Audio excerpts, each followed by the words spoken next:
আমরা আজ সকাল সকাল চলে এসেছি দিল্লির কনট প্লেসে। আর সত্যি দিল্লিতে ঘোরা মানে কনট প্লেস একটা মেজর হাব, মানে এত দোকানপাট।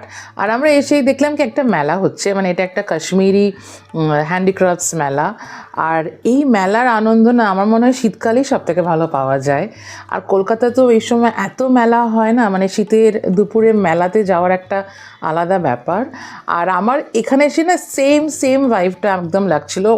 মানে অনেক জিনিস যেরকম ফিরহান, চাদর, সোয়েটার, বা দুর্ভাগ্যবশত আমাদের বম্বেতে যেহেতু ঠান্ডা নেই, আমার গরম জামা কেনার খুব একটা ক্রেজ নেই, কিন্তু তাও মানে দেখে এত ভালো লাগছে।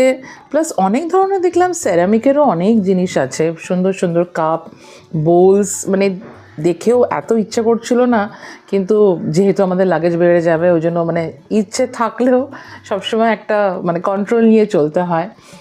আর এই দিল্লিতে না আমি মানে ছোটোবেলাতেও এসেছি, মানে বাবা মায়ের সাথে এসেছি।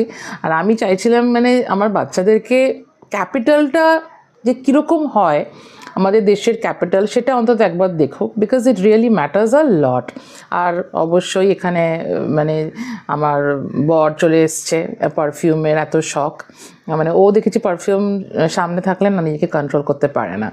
আর আরেকটা জিনিস যেটা খেলাম হচ্ছে কাশ্মীরি কাওয়া। আমি কাশ্মীরি কাওয়া আগেও মানে খেয়েছি, কিন্তু আজকে শীতের দুপুরে খেতে দারুণ লাগলো।